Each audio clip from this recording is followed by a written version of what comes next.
आप सभी को प्रेज़ द लॉर्ड। आज हम पवित्र बाइबल से अय्यूब 7 अध्याय से 9 अध्याय तक वचन को पढ़ेंगे। मैं फ्रांसिस जोसेफ और मेरी पूरी टीम की तरफ से मैं आप सभी का स्वागत करता हूँ। आइए हम वचन को पढ़ें।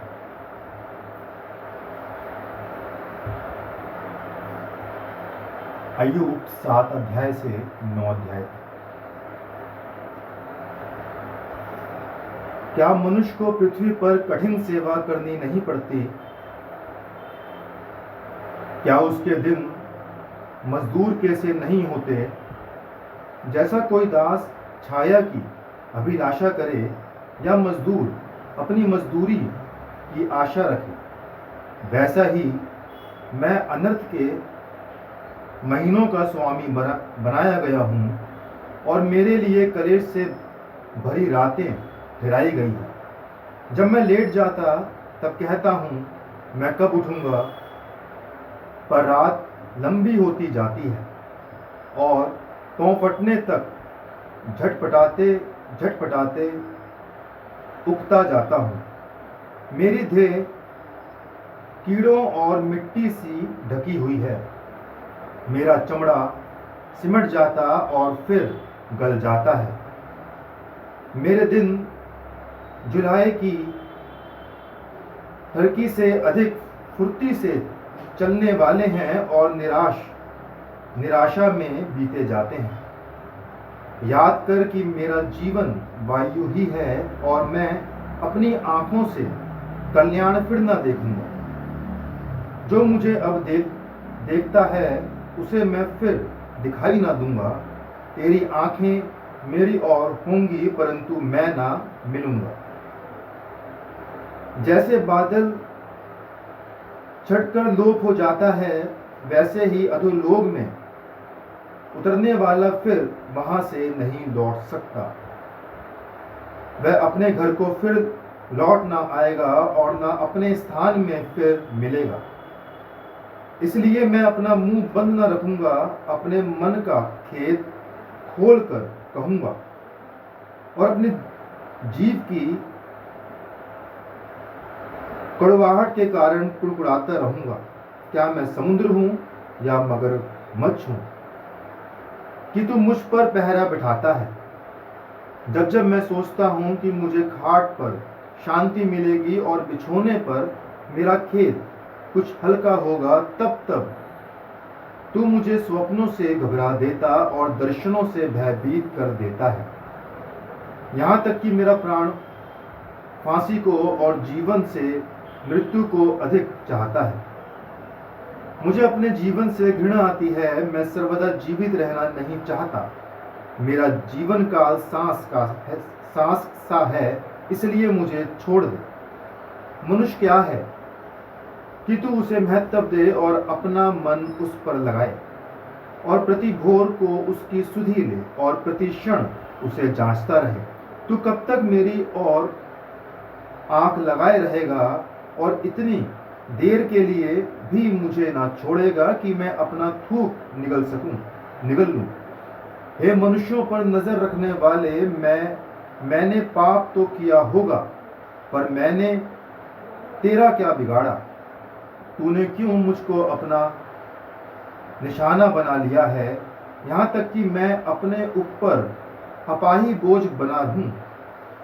तू क्यों मेरा अपराध क्षमा नहीं करता और मेरा अधर्म क्यों दूर नहीं करता? अब तो मैं मिट्टी में सो जाऊंगा और तू मुझे यत्न से ढूंढेगा, पर मेरा पता नहीं मिलेगा।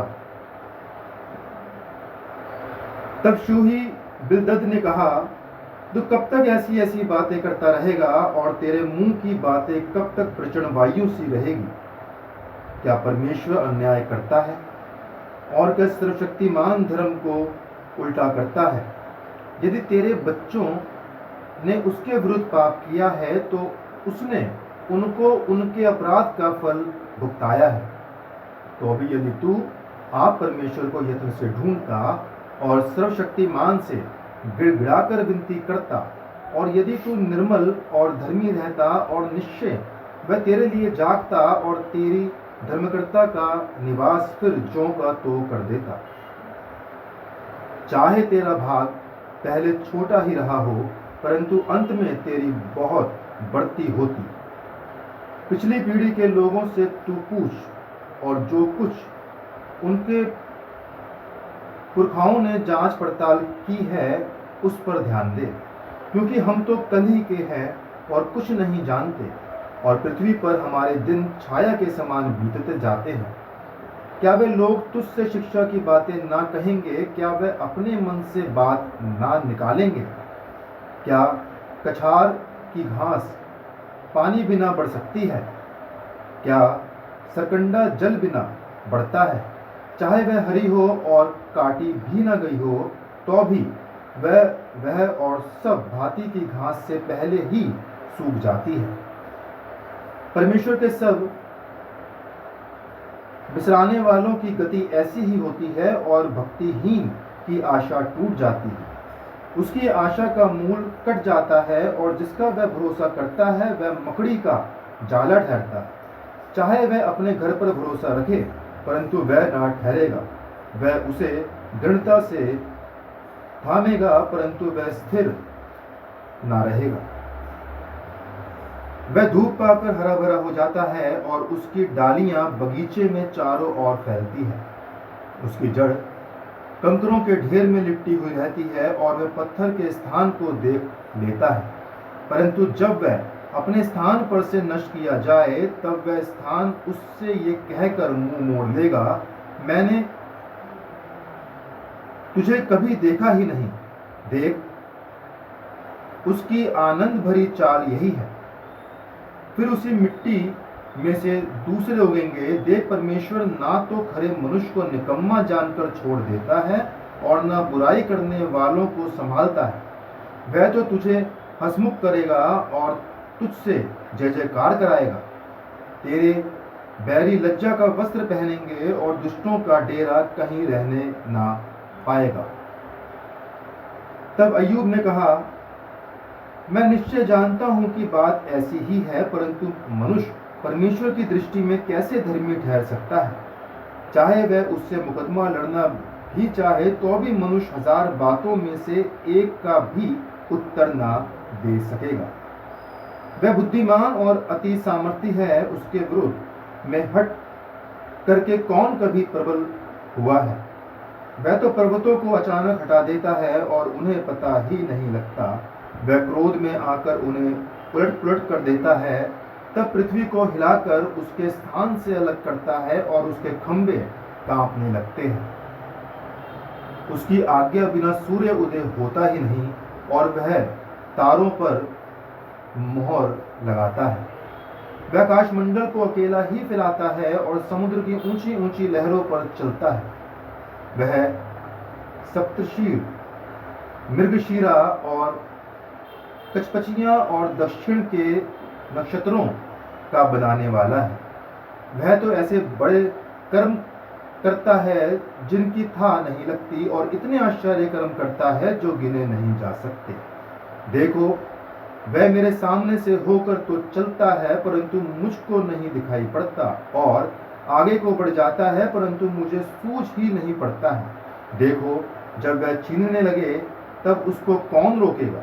और उससे कह सकता है, और कौन उससे कह सकता है कि तू ये क्या करता है? परमेश्वर अपना क्रोध ठंडा नहीं करता। अभिमानी के सहायकों को उसके पांव तले झुकना पड़ता है। फिर मैं क्या हूं जो उससे उत्तर दूं, और बातें छांट छांट कर उससे विवाद करूं? चाहे मैं निर्दोष भी होता, तो अभी उसको उत्तर ना दे सकता। मैं अपने मुद्दई से गिड़गिड़ाकर ही विनती कर सकता हूं। चाहे मेरे पुकारने से वह उत्तर भी देता, तो अभी मैं इस बात की प्रतीति न करता कि वह मेरी बात सुनता है। वह आंधी चलाकर मुझे तोड़ डालता है, और बिना कारण मेरे चोट पर चोट लगाता है। वह मुझे सांस भी लेने नहीं देता है, और मुझे कड़वाहट से भरता है। जो सामर्थ की चर्चा हो तो देखो वह बलवान है, और यदि न्याय की चर्चा हो तो वह कहेगा, मुझ से कौन मुकदमा लड़ेगा? चाहे मैं निर्दोष ही क्यों ना हूँ, परंतु अपने ही मुंह से दोषी ठहरूंगा। खरा होने पर भी वह मुझे कुटिल ठहराएगा। मैं खरा तो हूँ, परंतु अपना भेद नहीं जानता। अपने जीवन से मुझे घृणा आती है। बात तो एक ही है। इससे मैं ये कहता हूँ कि परमेश्वर खरे और दुष्ट दोनों का नाश करता है। जब लोग विपत्ति से अचानक मरने लगते हैं, तब वह निर्दोष लोगों के जांचे जाने पर हंसता है। देश दुष्टों के हाथ में दिया गया है। वह उसके न्यायियों की आंखों को बंद कर देता है। इसका करने वाला वही ना हो तो कौन है? मेरे दिन हरकारे से भी अधिक वेग से चले जाते हैं। वह भागे जाते हैं और उनको कल्याण कुछ भी दिखाई नहीं देता। वह तेजी से सरकंडों की नावों के समान चले जाते हैं, या अहेर पर झपटते हुए उकाब के समान।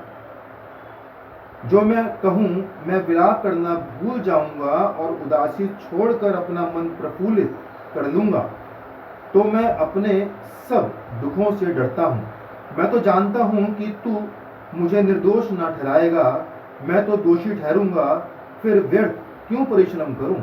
चाहे मैं हिम में स्नान करूँ और अपने हाथ खार से निर्मल करूँ, तो भी तू मुझे गड्ढे में डाल ही देगा और मेरे वस्त्र भी मुझसे घृणा करेंगे, क्योंकि वह मेरे तुल्य मनुष्य नहीं है कि मैं उससे वाद विवाद कर सकूं और हम दोनों एक दूसरे से मुकदमा लड़ सकें। हम दोनों के बीच कोई बिचवई नहीं है जो हम दोनों पर अपना हाथ रखें। वह अपना सोंटा मुझ पर से दूर करे और उसकी भय देने वाली बात मुझे ना दोहराए। तब मैं उससे निडर होकर कुछ कह सकूंगा, क्योंकि मैं अपनी दृष्टि में ऐसा नहीं हूं। परमेश्वर अपने वचन के पढ़े और उसके सुने जाने पर अपनी बहुतायत से आशीष दे। आमीन। परमेश्वर का अनुग्रह हम सब पर बना रहे और प्रभु की कृपा हम सब पर सदा और सर्वदा बनी रहे। आप सभी को प्रेज़ द लॉर्ड।